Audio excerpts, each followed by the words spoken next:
May nag-report kasi kahapon, sabi sa akin, Banat Bay, ipakita mo ito kasi dito pala makikita mo na kung anong kulay ni Romualdez. Eto.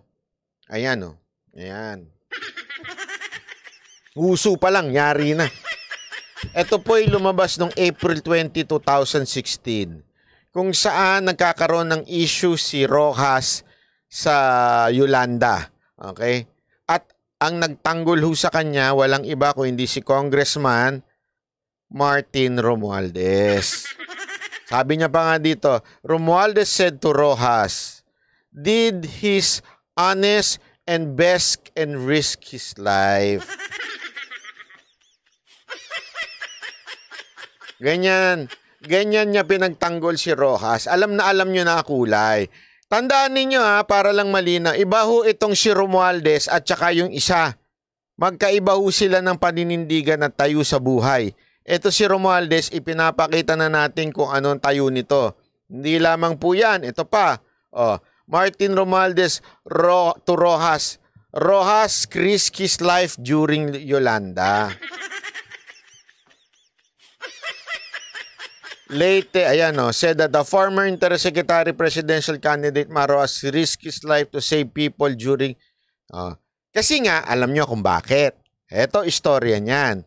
At that time, ito na ang talagang, tandaan ninyo before ni Noy Noy, yung anak, okay? Si Pinoy, before si Pinoy na tatakbong presidente, si Rojas na talaga. Okay? Nagkataon lang, namatay si dating Pangulong Cory Aquino at yung sentimento ng tao ay biglang napunta sa anak. Kaya nag-giveaway si Rojas at yung si Pinoy na ang naging presidente. At after ni Pinoy, wala nang iba. Nakikita ang dilaw at pink. Wala nang iba kung hindi si Rojas. Kanya na to. Kanyang-kanya na Tandaan nyo, administrasyon sila nun. Kanyang-kanya na. Hanggang siniraan na nila, na binato na ng todo itong kalaban. Di ba? Kaya ito si Romualdez, sumipsip ng todo dito kay Rojas.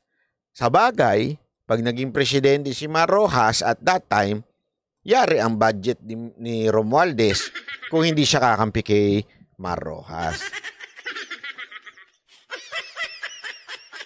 Yan ang system nun. Ito ang matindi. Natalo si Rojas. Nung malapit nang matalo si Rojas, si Romualdez sumipsip na ngayon kay Pangulong Duterte.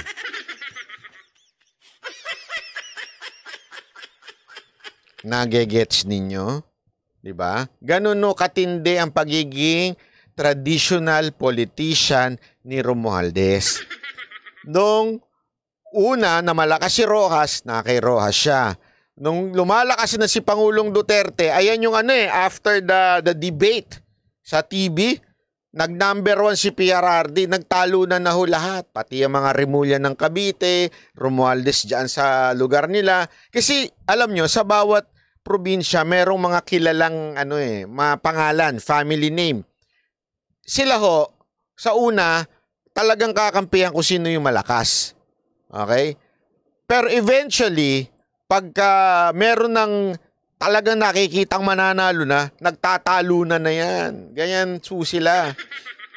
Ang tawag doon, mga balimbing at mga traditional politician. Mga trapo. So alam na natin kung saan talaga ang kulay nito ni Romualdez.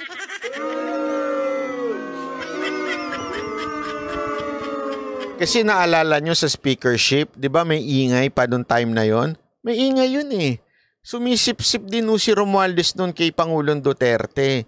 Dahil nagkataon lang, nandun si Speaker Cayetano at nandun si Speaker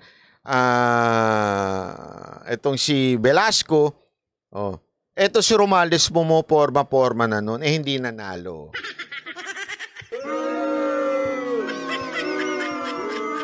Ngayon, nanalo na yung pinsan niya bilang presidente, pagkakataon niya na kahit, alam naman natin, kahit tanong nyo kanino, it's an open secret, may kasunduan na dapat si Gloria. Kaya nga yung buong partido ni Gloria, nakipag-unite kay PBBM. And yet, ang pinili ni PBBM, walang iba kung hindi si Romualdez. Tama, mali.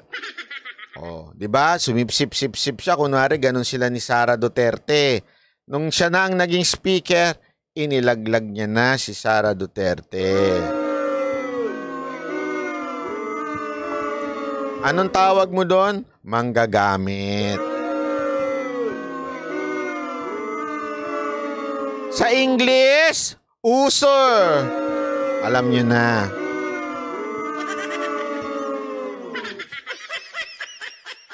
O, diba? Ang lupit lang eh. Tapos, hawak na nila ang DSWD.